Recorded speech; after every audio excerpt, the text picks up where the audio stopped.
오늘 우리가 출애굽기 12장의 말씀을 함께 읽는 날입니다. 비교적 긴 절로 되어 있는데 우리가 전반부 정도 내용을 함께 읽었습니다. 하나님께서 모세와 아론을 통해서 이스라엘 백성들을 위해서 애굽의 9가지 재앙을 계속적으로 시행해 오셨습니다. 그 재앙을 통해서 하나님께서는 여호와 하나님이심을 바로에게, 애굽의 신하들에게, 모든 백성들에게 알려주시고 역시 이스라엘 백성들에게도 하나님은 여호와시다라는 것을 알려줍니다. 그러나 그 목적이 다르다 그랬습니다. 이스라엘 백성들에게는 하나님이 그들의 조상에게 약속하신 것처럼 하나님께서 그 백성들을 종살이 노예 살이에서 그들을 건져내서 약속한 땅으로 인도하시겠다고 하시는 하나님의 말씀을 신실하게 시행하시면서 그 백성을 구원하시는 목적으로 나타나고, 애굽의 바로와 신하와 백성들에게는 그들의 죄에 대한 심판, 그들이 섬기는 신들에 대한 심판, 그것이 분명하게 나타난다라는 것을 보여주고 있습니다. 이제 마지막 10번째 재앙이 이제 다다랐습니다. 애굽 백성들을 향한 마지막 재앙이지만 하나님 백성들에게는 구원의 시작, 기쁨의 시작, 새로운 삶의 시작을 의미하는 것입니다. 오늘 우리가 읽어가는 말씀의 1절부터 28절 읽은 이 말씀의 내용에서는 하나님께서 유월절이라고 하는 명절, 그리고 무교절이라고 하는 명절을 그들에게 제정하시게 되는 배경, 그것이 무엇인가를 설명해 주고 있습니다. 본문 2절 말씀 가서 한번 보시죠. 2절에 보면 이 달을 너희에게 달의 시작 곧 해 첫날이 되게 하라, 정월로 삼아라, 이렇게 말합니다. 그래서 유대인들의 달력이 새롭게 제정되도록 하나님이 명령을 하시는데, 그 명령하시게 되는 배경은 그들이 430여 년 동안의 오랜 낯선 이방 땅의 생활, 또 노예 생활을 했던 것을 청산하고 그들이 새로운 날의 시작, 구원의 시작, 새로운 삶의 시작, 그것을 너희들의 새로운 날로 정해라, 이렇게 말씀하고 있습니다.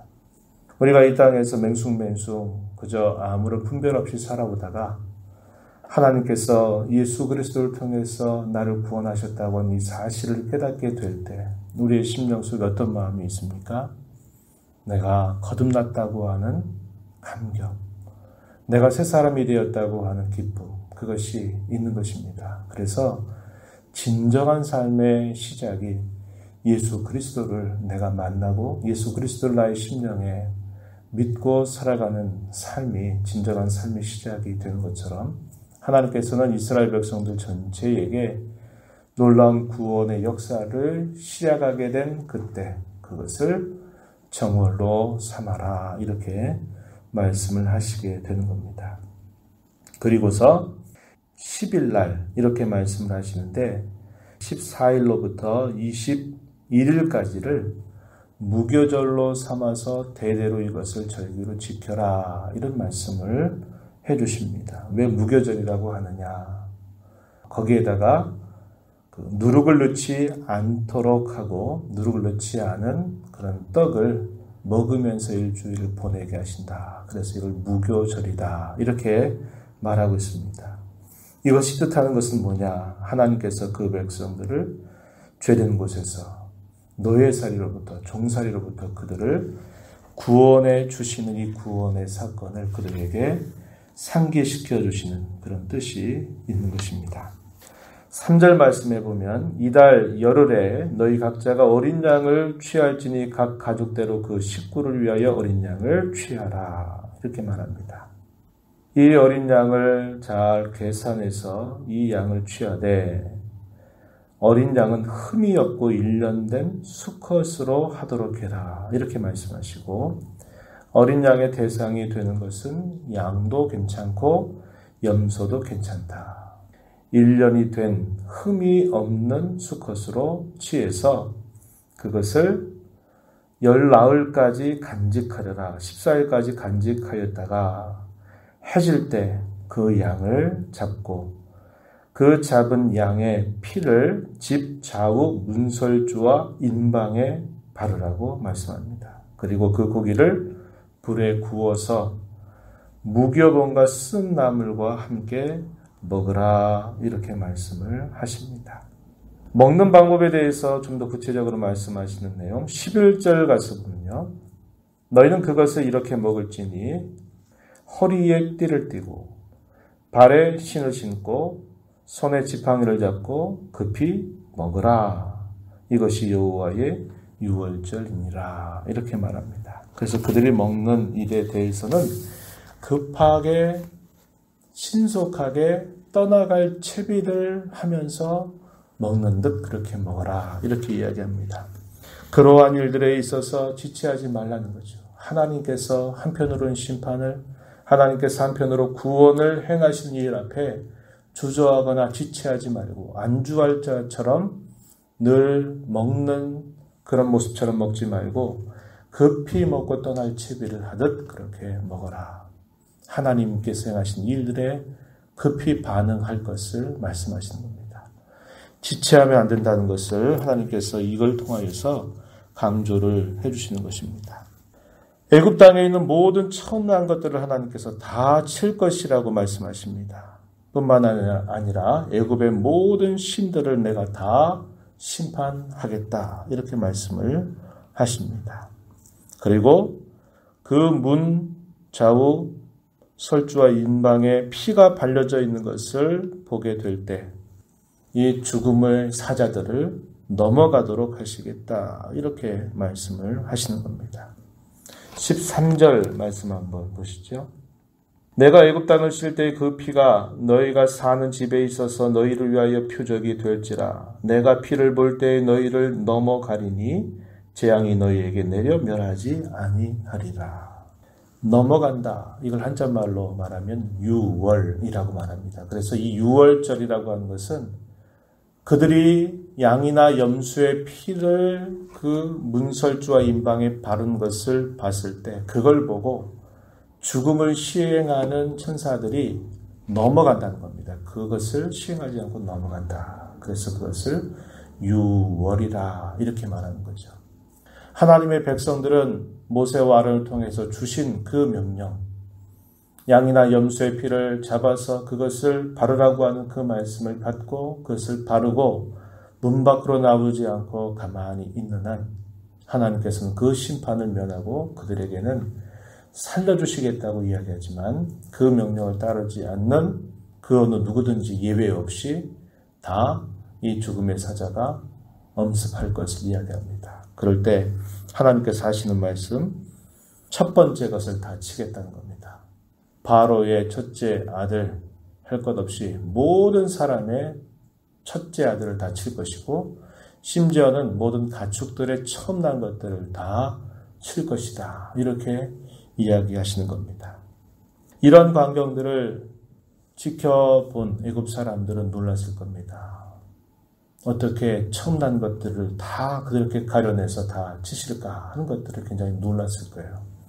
그동안 이스라엘 백성들은 고된 노역으로 말미암아 그들이 갑자기 노예 신분으로 전락해서 또 그들의 국고성을 짓는 일들에 심한 노역을 하면서 갖은 고통과 수모와 아픔을 당해왔습니다. 그 부르짖음이 얼마나 컸는지 모릅니다. 그러나 하나님께서 이 말씀하셨던 이 10번째 재앙이 애굽의 온 땅에 임하게 될 때 하나님께서는 이스라엘 백성들의 애통과 또 부르짖음을 하나님은 기쁨의 날로 바꾸어 주셨고 반면에 애굽의 교만과 애굽의 이 당당함은 이제 마침내 큰 부르짖음으로 변하게 만드셨다고 하는 것입니다.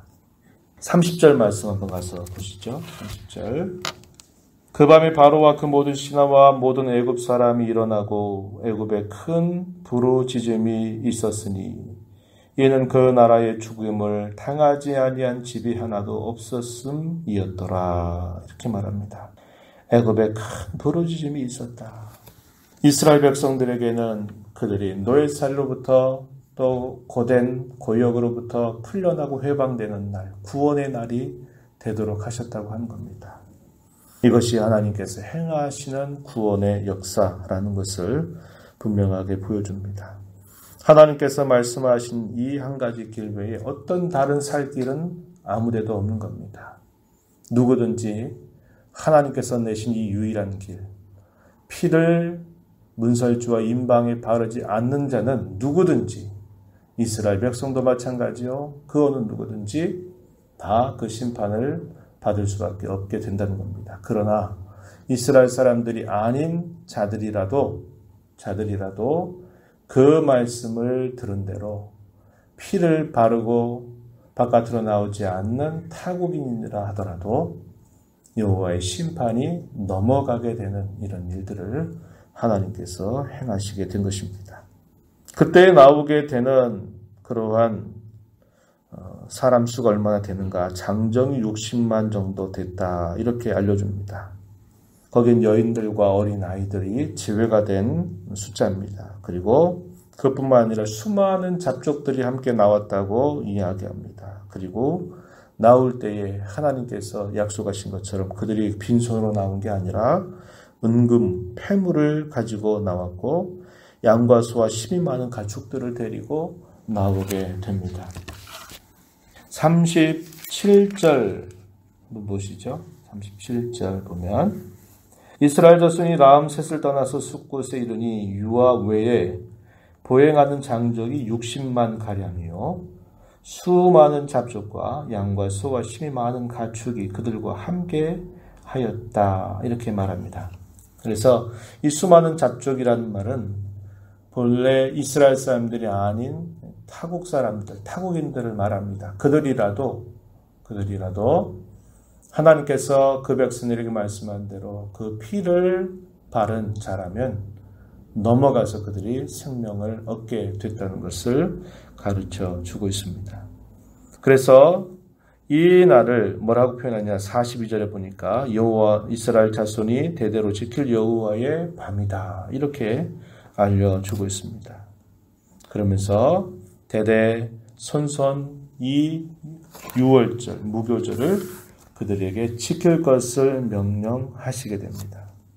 그래서 그들로 하여금 끊임없이 지키게 할 때에 그들의 자손들이 이게 무슨 뜻이 있느냐라고 물을 때 이것은 하나님께서 그 백성들을 구원하신 이 사실을 기억나게 하는 것이다 라고 전달하라고 가르쳐 줍니다.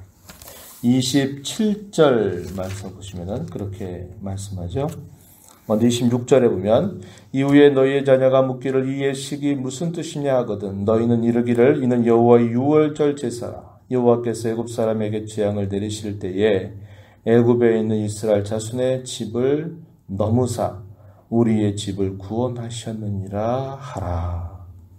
하나님께서 절기로 지키게 하신 그 목적에 대해서 하나님께서 구원하시는 분이시라는 사실을 잊지 말고 그것을 늘 기억하게 하실 목적으로 이것을 이스라엘 백성들의 큰 명절로 제정하시게 됩니다.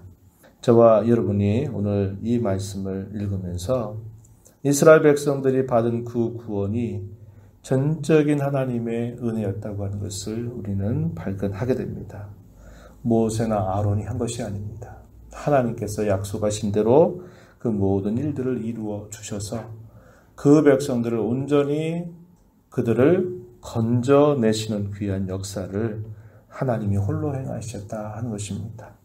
저와 여러분이 구원받은 하나님의 자녀가 된 것, 우리의 노력과 힘으로 얻어진 것이 아니라 오직 하나님의 은혜로 주어진 겁니다.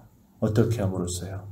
과거에 이 백성들은 염소나 양의 피를 가지고서 문선주와 임방에 바르면서 그 말씀을 따른 것이죠. 우리는 뭘 보는 겁니까? 저와 여러분을 위하여서 이 땅에 오신 예수님이 십자가에서 나를 대신해서 나를 위해서 죽으시고 부활하셨다고 하는 이 사실을 그저 신실하게 믿고 바라보는 그 믿음으로 우리는 거듭난 하나님의 자녀가 되었다고 하는 겁니다. 이 모든 사실이 하나님의 은혜로 된 것인 것을 우리 마음에 깊이 생각하면서 오늘도 감사와 기쁨으로 하나님 온전히 찬양하고 경배하고 예배하는 날이 되기를 바랍니다.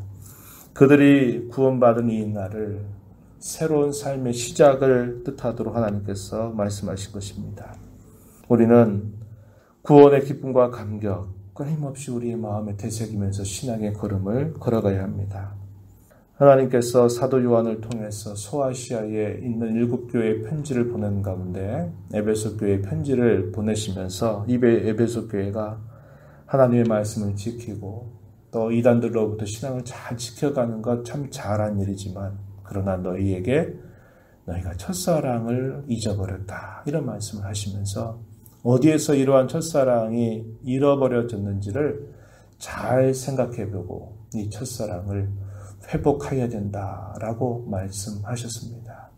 저와 여러분을 구원해 주신 그 구원의 기쁨과 감격을 왜 혹여나 지금 내가 그런 삶 속에서 내가 살아간 삶 속에서 그것을 내가 빼앗기고 살고 있다면 왜 이러한 일들이 내게 있는지 왜 이렇게 되었는지 우리가 잘 돌아보면서 하나님께서 저와 여러분을 구원하셔서 새로운 삶을 시작하게 하신 그때 주님을 향한 첫사랑 그것을 회복하는 귀하고 복된 날 되기를 축복합니다. 하나님 아버지 감사드립니다. 복되고 거룩한 날 존귀한 날로 저희들을 또 구별하셔서 오늘도 하나님 앞에 흩어져 살던 모든 성도들이 한 자리에 모여서 하나님을 예배하고 찬양하는 날을 주심을 감사합니다. 아버지 하나님 저희들에게 구원을 베푸시고 저희들에게 참된 복을 허락하신 하나님 앞에 나와서 구원의 감격과 기쁨을 가지고 하나님을 온전히 예배하는 날이 되게 하시고 주님을 향한 첫사랑이 행여나 우리의 삶 속에 식어졌다면 무엇 때문에 식어졌는지를 잘 돌아보고 주님을 향한 그 사랑을 회복하는 저희 모두가 되게 하여 주시기를 원하옵고 바랍니다. 이 시간도 은혜를 사모하며 주 앞에 나와서 간절하게 은혜를 구하는 모든 심령들에게 크신 은혜를 베풀어 주시옵소서. 예수님 이름으로 간절히 기도드리옵나이다. 아멘.